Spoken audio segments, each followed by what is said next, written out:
সংবাদে আপনাদের স্বাগত। সঙ্গে আমি প্রিয়া। চলে যাব বিস্তারিত খবরে। তৃণমূলের পক্ষ থেকে আজ আসানসোলের তৃণমূলের ভবনে এক সাংবাদিক বৈঠক ডাকা হয়। বৈঠকটি পরিচালনা করেন তৃণমূলের প্রথম সারির নেতা শিবদাসন দাশু। উনি সাংবাদিকদের প্রশ্নের উত্তরে বলেন, দোসরা মে বিজেপির সব গণনা ভুল প্রমাণ করে তৃতীয়বারের জন্য তারা বহুমত নিয়ে সরকারে আসতে চলেছেন। कुल्टी और बाराबुणी ई विधानसभा लड़ाई बीजेपी संगे হচ্ছে। এই লড়াইতে তৃণমূল কংগ্রেস জিতছে আর বাড়ি বহুমতে জিতবে। লোকসভা বিজেপি কত ভোটে লিড করেছেন ওই জায়গা ছেড়ে দিন। ও তো বিজেপি যে কার্যকর্তা আছেন, নেতৃত্ব আছেন, স্টেটে নেতৃত্ব আছেন, স্টেটে যে অবজারভার আছেন, বাহার থেকে যে নেতা বিজেপি আসছেন, ও সবই ক্যালকুলেশন করে দেখছি। লোকসভা আমার 18 সিট পাইছিল, যার মধ্যে আসানসোল জেলাতে, পশ্চিম বর্ধমান জেলাতে আমরা 9টা সিট জিতছি। তো 9টা সিট বিধানসভা জিতছি, এটা স্বপ্ন আছে। 2014 विधानसभा भी आप लोकसभा भी अपनी देखिए। 2014 লোকসভাতে এই আসানসোল লোকসভার মধ্যে 5টা বিজেপি জিতেছিল, বাড়ি বহুমতে জিতেছিল। আর এই 5টা বিধানসভা 2016তে তৃণমূল কংগ্রেস জিতেছে, বিজেপি একটা সিট পায়নি।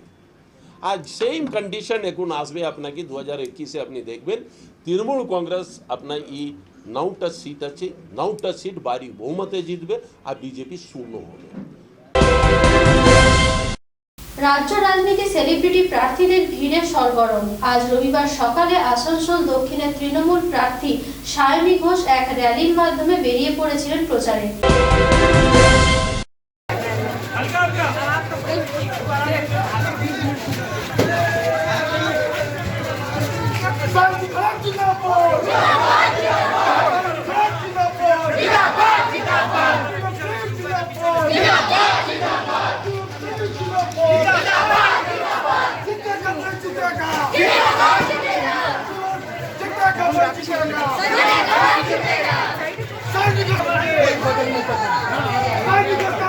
এবং উল্টো দিকে তার প্রতিপক্ষ বিজেপির অগ্নিমিত্রা পালও নিজের সমর্থকদের নিয়ে দরজায় দরজায় যান জনসংযোগে।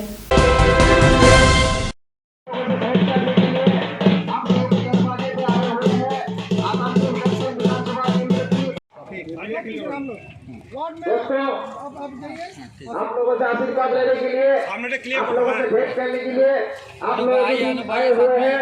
आसानसोल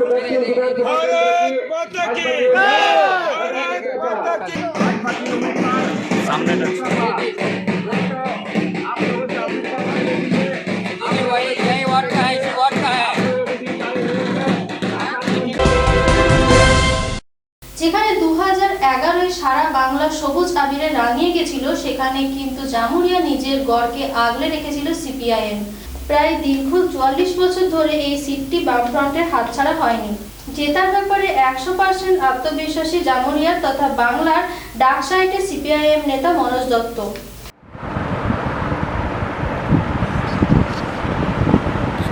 জামুরিয়া, যেটাকে সিপিএমের গড় বলে আমরা জানি, যেখানে প্রকাণ্ড ভরাডুবির মধ্যে জামুরিয়া সিটটা আপনাদেরই হাতে ছিল, এইবারে আপনার কি চিন্তা ভাবনা?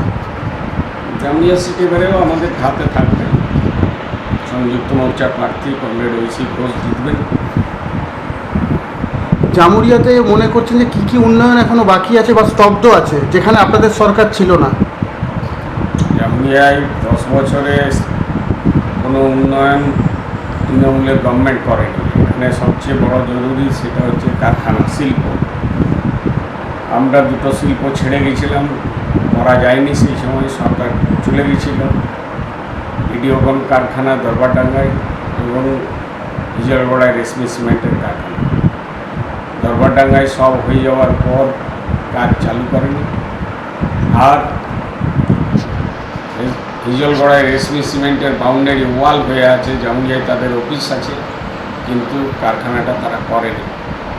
তাহলে কার্যত তৃণমূলের 10 বছরে জামুরিয়ায় কোনো উন্নয়ন হয়নি, কোনো শিল্প আসেনি। আর শিল্প না আসার ফলে বেকার যুবদের যে অবস্থা, সেই অবস্থা প্রতিদিন খারাপ হয়েছে, বেকার যুবক। আপনি কি মনে করছেন কেন শিল্প আসেনি, কেন করতে পারেনি? পশ্চিমবাংলায় কোনো বিনিয়োগ হয়নি। তৃণমূলের জমানায় কোনো শিল্প বিনিয়োগ পশ্চিম বাংলায় করেনি, স্বাভাবিকভাবে জামুরিয়াতেও হয়নি। তৃণমূল সরকারের এবারে ইশতেহারেও দিয়েছে যে আমরা নতুন শিল্প আনবো, ভারী শিল্প আনবো, তো আপনি কি মনে করছেন এই ইশতেহারটা কি মানে তৃণমূলের গভর্নমেন্টই হবে না, তার শিল্প কী আছে?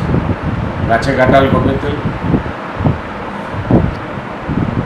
জামুরিয়াতে কি ল্যান্ড ব্যাংক তৈরি আছে যেটা বামফ্রন্ট সরকার চিহ্নিত করেছিল? ল্যান্ড ব্যাংক কিছুই করেনি। আমরা জমি চিহ্নিত করেছিলাম, কৃষকদের সঙ্গে আমরা কথা বলেছিলাম, তারা বলেছিল জমি দেবো। রেশমি সিমেন্টের জন্য জমি অলরেডি কেনা আছে। আরও ল্যান্ড ব্যাংকের নয়, জামুরিয়ায় জমি আছে, আরও বহু শিল্প করা যেতে পারে পরিকল্পিতভাবে, সেই শিল্প করা যাবে। শাসক দল দাবি করছে যে দীর্ঘ 10 বছরে তারা জামুরিয়াতে ঘরে ঘরে জল দিয়েছে, রাস্তাঘাট বানিয়েছে, বিদ্যুতের পোল লাগিয়েছে, এটা আপনি কি মনে করছেন? জামুরিয়াতে কোনো জায়গায় বিদ্যুতের পোল খুঁটি তারা লাগায়নি। জামুরিয়াতে কোনো জলও করেনি। জামুরিয়ায় যা জল করেছে বামফ্রন্ট করেছে। অজয় থেকে জল এসছে, দামোদর থেকে জল এসছে, সেই জল একমাত্র বামফ্রন্ট সরকার করে গেছে। তারপর থেকে আর কোনো জলের প্রকল্প এখানে হয়নি। আপনাদের প্রার্থীকে জনগণ কেন ভোট দেবে আপনি কি মনে করছেন? আমাদের জনগণের বামফ্রন্টের একটা নীতি আছে, সেই নীতির জন্য, এবং ঐশী ঘোষ সে লড়াকু নেত্রী। দিল্লিতে মোদির বিরুদ্ধে সে লড়াই করেছে। ছাত্রদের ফিস যখন বাড়াচ্ছিল সে প্রতিবাদ করেছিল। সেই প্রতিবাদে আরএসএস এবং বিজেপির খারাপ লাগে। তারা রাতের অন্ধকারে হোস্টেলে ঢুকে ঐশী ঘোষকে মেরে দেয়। ঐশী ঘোষ বাধা দিতে যায়, তাকে মারে। একদিকে লড়াইয়ের একটা অবদান তার রয়েছে, সে লড়াকু নেত্রী, আর অন্যদিকে জামুরিয়ার মানুষের সঙ্গে তাকে বরণ করে নিয়েছে। জামুরিয়ার মানুষ চায় যে তাকে বিধানসভা ফাটিয়ে জামুরিয়ায় যে সমস্যাগুলি আছে সেই সমস্যার সমাধানের জন্য ঐশী ঘোষ লড়াই করবে। এটাই হচ্ছে মানুষের কল্পনা। আপনারা যে ডোর টু ডোর করছেন বা মানুষের সঙ্গে যে জনসমাগম করছেন, মানুষের কাছ থেকে আশ্বাস কিরম পাচ্ছেন? মানুষের সঙ্গে পজিটিভ আশ্বাস আর দারুণ সারা, মানুষ এক বাক্যে মেনে নিয়েছে। এখানে তো বিজেপিরও এখানে হেভিওয়েট প্রার্থী দিয়েছে, যেখানে তৃণমূলেরও হেভিওয়েট প্রার্থী, উনি শ্রমিক ইউনিয়ন থেকে এসছেন। তার মধ্যে এখানে কীভাবে দেখছেন আপনার প্রার্থীকে? কী কত হেভিওয়েট আমরা জানি না, কিন্তু এখানে বামফ্রন্ট আমাদের পার্টি 44 বছর ধরে এই সিটে জিতছে, এবারেও হচ্ছে এই সিটে জিতবে। কোনো হেভিওয়েট জানি না। লড়াকু নেত্রী ঐশী ঘোষ, জামুরিয়ার মাটি লাল মাটি, সেই মাটি বামফ্রন্টের জন্য, সেই মাটি সিপিআইএমের জন্য। কাজেই এই মাটিতে আবার হচ্ছে সিপিআইএমের প্রার্থী জয়লাভ করবে, এটাই সুনিশ্চিত করেছে মানুষ। আপনাদের যদি সরকার আসে তো প্রথম পদক্ষেপ আপনাদের কী হবে? কর্মসংস্থান। প্রথম আমাদের কাজ হবে কর্মসংস্থান। কর্মসংস্থান আমরা চাই। বেকার সমস্যা পশ্চিমবাংলায় হু করে বাড়ছে, সেই বেকার সমস্যা সমাধানের জন্য প্রথম পদক্ষেপ হবে কর্মসংস্থান। সরকারি যে পোস্ট খালি আছে সেগুলো পূরণ করা। স্কুল সার্ভিস কমিশন যা বন্ধ হয়ে আছে, টেট পরীক্ষা যা বন্ধ হয়ে আছে, সেগুলো করে আমাদের যারা শিক্ষিত বেকার যুব তাদের নিয়োগ করা, এবং কলকারখানার মধ্যে আরও বেকার যুব যারা আছে তাদের নিয়োগ করা। অন্যদিকে আমরা কথা বলেছিলাম ছাত্র রাজনীতি থেকে উঠে আসা সিপিআইএম এর এবারে জামুরিয়ার প্রার্থী ঐশী ঘোষের সাথে। প্রথমবার বামফ্রন্ট থেকে কোনো যুবক বা যুবতীকে মনোনীত করা হয়েছে, কিরাম লাগছে আপনার? দেখুন, প্রথমবার তো নয়, আমরা সহমত নয়। সময় সময় করা হয়েছে, কিন্তু এবার অনেক একঝাঁক মুখ আছে আমরা দেখছি বামফ্রন্টের তরফ থেকে এই ইলেকশনে।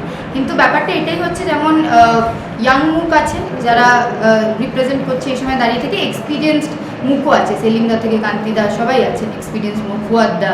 তো আমরা একটা মিশ্রণ হয়ে লড়ছি। আমরা তো একটা ব্যক্তিগত লড়াই করছি না এই সময় দাঁড়িয়ে থেকে। আমাদের যে লড়াইটা হচ্ছে ছাত্র সমাজের যে প্রবলেম সেগুলোকে তুলে ধরা, যুব সমাজের যে রোজগারের কথা সেটা তুলে দেওয়া, সাথে সাথে যে পশ্চিমবঙ্গের যে অসুবিধা সেইগুলোকে একসাথে তুলে ধরা। আমরা একটা বিকল্প নিয়ে সামনে যাচ্ছি মানুষের কাছে, মানুষের প্রতিনিধিত্ব করতে। সেটাই আমাদের আগামী দিনের পথ চলা। আপনি প্রচারে বেরোচ্ছেন, মানুষের কাছ থেকে কিরাম জনসমর্থন পাচ্ছেন আপনারা?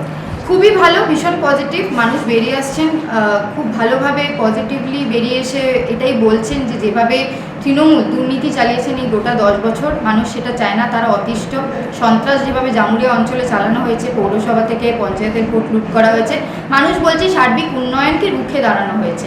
2011-র আগে যেভাবে বামফ্রন্টের সময় উন্নয়ন হতো, জলের প্রকল্প হয়েছে, এখানে কলকারখানা গড়ে উঠেছে, এই 10 বছরে তৃণমূল কিছু করতে দেয়নি, কিছু করেও নি নিজেরা। দ্বিতীয়ত, বিজেপির মতো সাম্প্রদায়িক যে দল, সেই দল যেভাবে বিষ মেশাচ্ছে ধর্মের নামে, তারা কাজের কথা কিছু নয়, রোজগারের কথা কিছু নয়। জামুরিয়ার মানুষের একটাই প্রশ্ন যে 7 বছর কেন্দ্রে থাকাকালীন তারা যেসব প্রতিশ্রুতি দিচ্ছে সেই সব প্রতিশ্রুতিতে তো বিজেপি ফেল, তাহলে তাদেরকে কেন আমরা চান্স দেব জামুরিয়া বা তথা পশ্চিমবঙ্গ? আপনি কি মনে করছেন এইবার যদি আপনাদের সরকার আসে তো কি কি প্রকল্প আপনারা প্রথম নেবেন যাতে যাতে জনসাধারণের উপকার হবে? একদম, যে প্রকল্প সংযুক্ত মোর্চার ইস্তেহারে আছে, প্রথমত যে ভ্যাকেন্সিগুলো আছে 5.5 লক্ষর ওপরে, সেগুলোকে ফিল আপ করা 1 বছরের মধ্যে যেমন বলা হয়েছে, সাথে সাথে 200 দিনের কাজ, 150 থেকে 200 দিনের কাজ যেগুলো আমরা বলছি প্রত্যেকটা অঞ্চলে পৌঁছে দিতে হবে। মহিলাদের যে নির্ভরশীল মানে একটা কাজের এম্পাওয়ারমেন্টের যে কথা ছিল, আগে যেগুলো দেখা গেছে যে একটা empowerment sector responsibility working system ছিল, সেইগুলো যে নেবারহুড কমিউনিটি তৈরি করা, সেটা যে অনেক জায়গায় দেখতে পাওয়া যাচ্ছে না। এই সময় 10 বছর আমরা দেখেছি কীভাবে দুর্নীতি হয়েছে, সেই জায়গায় নেবারহুড কমিউনিটি তৈরি করা, সাথে সাথে এই যে এসএসসি টেটের পরীক্ষা যে হচ্ছে না, তার উচ্চ মাধ্যমিকের প্রশ্নপত্র ফাঁস, এই সব জিনিস নিয়ে একদম সিরিয়াসলি নেওয়া, ছাত্র যুবদের জন্য আরও কলেজ তৈরি করা, আর রোজগারটা একদম ইম্পর্টেন্ট সামনে রেখে লড়াইটা করা। জামুরিয়াতে আপনারাই আছেন 10 বছর ধরে, যেখানে পুরোপুরি সিপিএমের ভরাডুবি হয়েছিল 2011-তে, সেখানেও জামুরিয়ার সিটটা আপনারা ধরে রাখতে পেরেছেন। এইবারে কি মনে হচ্ছে? একদমই ধরে রাখবো আমরা জামুরিয়ার সিট।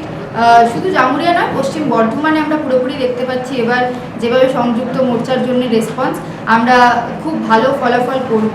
কারণ কি, যে মানুষ বলছে সেটা মানুষ এটাই বলছে, যেটা আমি প্রথমত বললাম, যে তারা দুর্নীতিবাজ তোলাবাজ টিএমসিকে চায় না, কারণ তারা শুধু নিজেদের স্বার্থে কাজ করেছে। আজকের সময় দাঁড়িয়ে থেকে টিএমসি যে দল, যে বলেছিল দিদি আঁচল ছেড়ে তারা যাবে না, আজকে তারা বিজেপিতে গিয়ে যুক্ত হচ্ছে।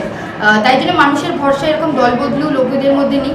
মানুষ চাইছে তাদের পাশে দাঁড়িয়ে থেকে, কারা দরকারের দিনে মানে সুখের দিনে দুঃখের দিনে সবসময় যাদেরকে পাওয়া যাবে, তাদেরকেই তারা সরকারে এবার চায়। 2016 সালে পাণ্ডবেশ্বরের আসনটি সিপিআইএম এর হাত থেকে ছিনিয়ে মমতা ব্যানার্জির হাতে তুলে দেন তৃণমূলের সেনাপতি নরেন্দ্রনাথ চক্রবর্তী তথা এবারের তৃণমূলের প্রার্থী। সদ্য তৃণমূল ত্যাগী পাণ্ডবেশ্বরের বিধায়ক তথা এবারের বিজেপি প্রার্থী জিতেন্দ্র তিওয়ারির ওপর তিনি তার ক্ষোভ উগরে দেন এবং তিনি মনে করেন জনতার আশীর্বাদে তিনি প্রায় জিতেই গেছেন, কেননা তিনি খালি নির্বাচনের জন্য মাঠে নামেননি, তিনি 365 দিনই মানুষের পাশে থাকেন। আগের বার এই বিধানসভাটা যে আপনারা যে বামফ্রন্টের হাত থেকে ছিনিয়ে নিয়েছিলেন, তার প্রধান কাণ্ডারি আপনিই ছিলেন। এইবারে কিরাম বুঝছেন যেখানে আপনি নিজে ক্যান্ডিডেট? আগে আমি অন্যজনের হয়ে লড়েছিলাম, এবারে নিজের জন্য লড়ছি। আগের বারও 100% দিয়েছিলাম, এবারে 200% লড়ব। আগের বারে যার জন্য আপনি যাকে আপনি দাঁড় করিয়েছিলেন, সেই এবারে আপনার এগেনস্টে কীরকম ফল পাচ্ছেন মানুষের কাছে? ফিডব্যাক কি আছে? দেখুন, কিছু মানুষ আছে, শুভেন্দু অধিকারীকে ধরুন, আমাদের এখানে যিনি বিধায়ক ছিলেন তার কথা ধরুন, এমনি কিছু মানুষ ভাবছে বোধহয় পুরনো দলে ওদের শ্বাস কষ্ট হচ্ছে, কারণ এই দলের মানুষের সঙ্গে খারাপ ব্যবহার করেছে, এই দলের মানুষের সঙ্গে আর ওরা থাকতে পারছে না। তাই নিজেরাই বলছে যে বাংলার মমতাময়ী মা বস্তি থেকে নিয়ে গিয়ে পরে রাজপ্রাসাদে পৌঁছে দিয়েছে। তো এইসব মানুষগুলো নিজেরাই ভিডিওতে বলছে, টিভিতে, যে আমাদের যেন মৃত্যু হয় মমতা বন্দ্যোপাধ্যায়ের সঙ্গে বেইমানি করলে। তাদের রাজনৈতিক মৃত্যু হবে, এর ভাবাভাবির কোনো কারণ নেই। একখানা কথা বারবার ঘুরপাক খাচ্ছে যে যখন বিধায়ক পদ তাদের শেষ হয়ে গেল তখনই কি তাদের শ্বাস যাচ্ছে, তার আগে কেন হচ্ছিল না এই কথাটা? দেখুন, কিছু মানুষ থাকে, कुछ करने का लिए कुछ बहाना चाहिए। আপনি কি মনে করছেন যে জাহাজ যখন ডুবছে প্রথম ইঁদুরে যেমনি ঝাঁপিয়ে পড়ে তেমনি হচ্ছে কি এটা? কোন জাহাজ? না, তাদের মনে তো এই কথাটাই আছে, তাদের মনে তো এই কথাটাই আসছে যে পরিবর্তন আসছে। তারা তো মানুষের বাহন, এরা ইঁদুরের যোগ্যতা নাই এদের। আর মমতা ব্যানার্জির কস্তি ঠিক তীরে ভিড়বে, কারণ মমতা বন্দ্যোপাধ্যায় বাংলার মানুষের জন্য, বাংলার মানুষের হৃদয়ে সঞ্চিত হয়ে আছে মমতা বন্দ্যোপাধ্যায়ের ভালোবাসা। সুতরাং তার ডিভিডেন্ড তো মমতা বন্দ্যোপাধ্যায় পাবেনি। যে যা বলছে বলুক, মমতা বন্দ্যোপাধ্যায় কিন্তু মানুষের রায়, এবারে মমতা বন্দ্যোপাধ্যায় নবান্নে এবারেও চলুক। আমরা যে দীর্ঘ পথ এলাম, আমরা দেখলাম প্রত্যেকটা রাস্তা, প্রায় গ্রামের রাস্তা পুরো ঢালাই করা আছে। এটাই কি মমতা ব্যানার্জির উন্নয়ন? শুধু রাস্তা ঢালাই কেন, জলও দেখলাম যে জলও পড়ছে, বাড়িতে বাড়িতে জলের কল হয়েছে, মানুষ বিনা পয়সায় রেশন পাচ্ছে, 5 লক্ষ টাকা স্বাস্থ্যসাথীর কার্ড, অনেক উন্নয়ন হয়েছে বাংলার। তাই বাংলার মানুষ তৈরি হয়ে আছেন। সবাই বেঈমান নয়, বেঈমান তো একটা হাতে গোনা মানুষ। তাই ওদিকে দিকে বাংলার মানুষকে বিচার করা যায় না। বাংলা হলো রবীন্দ্র নজরুলের বাংলা, বাংলার কৃষ্টি সংস্কৃতি আলাদা। তাই বাংলা এবার নিজের মেয়েকেই চায়। পাণ্ডবেশ্বরে আপনার প্লাস পয়েন্ট? দেখুন, আমার প্লাস পয়েন্ট হলো আমি মানুষের সঙ্গে আছি, আমার প্লাস পয়েন্ট হলো আমি মানুষের সঙ্গে উন্নয়নের সাথে আছি, আমার প্লাস পয়েন্ট হলো আমি ঘরের ছেলে, আমার প্লাস পয়েন্ট হলো আমাকে পরিচয় করে দিতে হয় না, আমার প্লাস পয়েন্ট হলো মানুষ আমার কাছে ঘুরে আসে না, আমার প্লাস পয়েন্ট হলো মানুষ আমাকে চেনে, মানুষ আমাকে ভালোবাসে, মানুষ আমাকে শ্রদ্ধা করে, মানুষ জানে যে প্রয়োজনে এই মানুষটার সাথ পাবো। তাই পাণ্ডবেশ্বরের গোটাটাই আমার প্লাস পয়েন্ট। আপনি দ্বিতীয় কাকে মনে করছেন? আপনি দ্বিতীয় কাকে মনে করছেন? কার সঙ্গে আপনার প্রতিদ্বন্দ্বিতা হবে? আমার তো মনে হয় আমার লড়াইটা সিপিএমের সঙ্গে হবে। কেন বিজেপিকে আপনি কোনো জায়গা দিয়ে রাখতে চাইছেন না? দেখুন, যে দলের 294টা আসনে একসঙ্গে প্রার্থী দিতে পারে, এমপি দিকে ক্যান্ডিডেট করতে হয়, সিটিং এমপিকে। হ্যাঁ, যে দলের প্রত্যেকটা বুথে নিজস্ব পোলিং এজেন্ট নেই, যারা বাইরে থেকে পোলিং এজেন্ট আনার জন্য নির্বাচন কমিশনারকে হাতিয়ার করে সিস্টেমটাই বদলে দিতে চায়, তো তাদিকে আবার তারা কি হবে? বাংলার মানুষ তাদেরকে চিনে নিয়েছে, বাংলার মানুষ যোগ্য জবাব দেবে 26 তারিখে। আপনি কি মনে করছেন যে পাণ্ডবেশ্বরে এখনও কি কি উন্নয়ন বাকি আছে, যেটা আপনার আগের যিনি আছেন তিনি করতে পারেননি এখন অবধি? শুনুন, পাণ্ডবেশ্বরের উন্নয়ন হয়েছে মমতা বন্দ্যোপাধ্যায় হাত ধরে। আর উনি কি বলবো নাকি, উনি আজকে এক জায়গায় দেখছিলাম যে উনি নির্লজ্জ ব্যবহারের মতো বলছেন আমাকে কাজ করতে দেওয়া হয়নি। কত মিথ্যাবাদী! হ্যাঁ, যে মানুষটা মেয়র ছিল, যে মানুষটা বিধায়ক ছিল, জেলার সভাপতি ছিল, তাকে কে কাজ করতে দেবে না? কাজ করার জন্য দায়বদ্ধতা চাই, কাজ করার জন্য ইচ্ছে চাই। তো আমার পাশে শান্তিদা বসে আছে, গ্রামের মানুষের যে বাড়িতে যাচ্ছে তারা সাদর অভ্যর্থনা করছে, আর উনি যেখানে যাচ্ছেন মানুষ ঘিরে ধরছে, গো ব্যাক বলছে। তো এর থেকে তো প্রতিফলন হয়, মানুষ কি চাইছে। জেতার ব্যাপারে কতটা আত্মবিশ্বাসী আপনি? 100%। যে দলের এরকম সৈন্যদল থাকে, যে দলের এরকম সেনাপতি থাকে, সেই দল কি জেতার জন্য চিন্তা ভাবনা করতে হয়? কি কি উন্নয়ন এখনো বাকি আছে আপনি মনে করেন যেটা আপনি জিতলে করবেন? জলটা এখনো পর্যাপ্ত পরিমাণে হয়নি। আমরা রাস্তা, জল এবং ড্রেনেজ এই তিনটের উপর জোর দেবো। জলের জন্য কোনো কি প্রজেক্ট করছেন এখানে? চলছে। আর পাণ্ডবেশ্বরে অনেক খোলামুখ খনি আছে, সেগুলো কি পর্যটনের জন্য কোনো ব্যবস্থা করবেন যেগুলো এখন অ্যাবর্ডেন্ট হয়ে আছে? হ্যাঁ, সেগুলো আমরা ব্যবহার করব। এই মুহূর্তে আসন্ন সংবাদ এই পর্যন্ত। পরবর্তী অনুষ্ঠানের জন্য চোখ রাখুন এমএনই 24/7 এর পর্দায়। নমস্কার।